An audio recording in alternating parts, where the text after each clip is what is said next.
ఇది JM group properties యొక్క ఒక మంచి కమర్షియల్ వెంచర్ అనుకోవచ్చు. ఎలా అంటే ఇది ఓఆర్ఆర్ ఎగ్జిట్ నెంబర్ 10కి అవును. పక్కనే యెస్. మనకు ఇది భద్రాచలం హైవే ఇలా హ్మ్. వెళ్తుంది. హ్మ్. ఆ హైవేకు ఆనుకొని జస్ట్ ఒక 100 మీటర్స్ డిస్టెన్స్‌లో 150 ఫీట్ రోడ్ ఫేసింగ్ తోటి మన వెంచర్ ఉంది. ఓకే. వెంచర్ నేమ్ వచ్చేసి హైవే సిటీ. యెస్. ఇది పూర్తిగా మనం కమర్షియల్ వెంచర్ అని చెప్పవచ్చు. హ్మ్. ఎందుకంటే ఇంకా సద్దుపల్లి జంక్షన్ హ్మ్.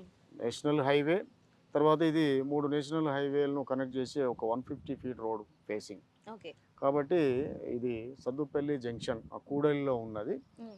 ఇది వచ్చేసి రేపు రాబోయే రోజుల్లో లక్షల్లో గజం ఉండే ఏరియా. ఓకే. ఇప్పుడు ఈవెన్ ట్రాఫిక్ చూస్తున్నారు. యెస్. సార్ అలాగే అప్రూవల్స్‌కి సంబంధించి అప్రూవల్ ఏ విధంగా ఉన్నాయంటారు? ఇదొచ్చేసి పూర్తిగా హెచ్ఎండిఏ అండ్ రెరా అప్రూవ్డ్ కలిగినటువంటి వెంచర్. హ్మ్.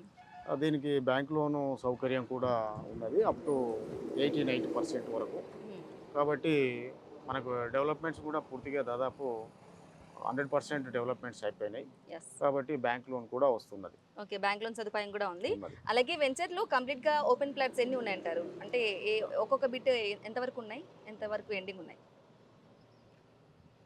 ఇది మనకు మినిమమ్ 150 స్క్వేర్ యార్డ్ నుంచి హ్మ్.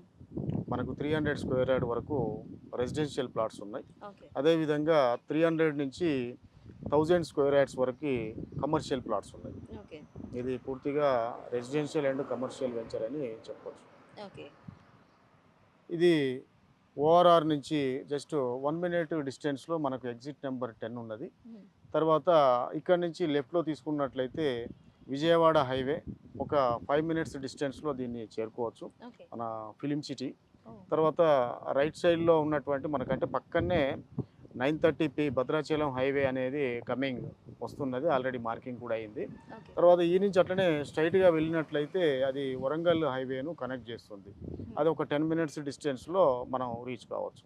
ఓకే. అంటే 3 నేషనల్ హైవేల పక్కనే ఉన్నటువంటి అవును. ఇది సద్దుపల్లి జంక్షన్‌లో ఉన్నటువంటి హైవే సిటీ వెంచర్.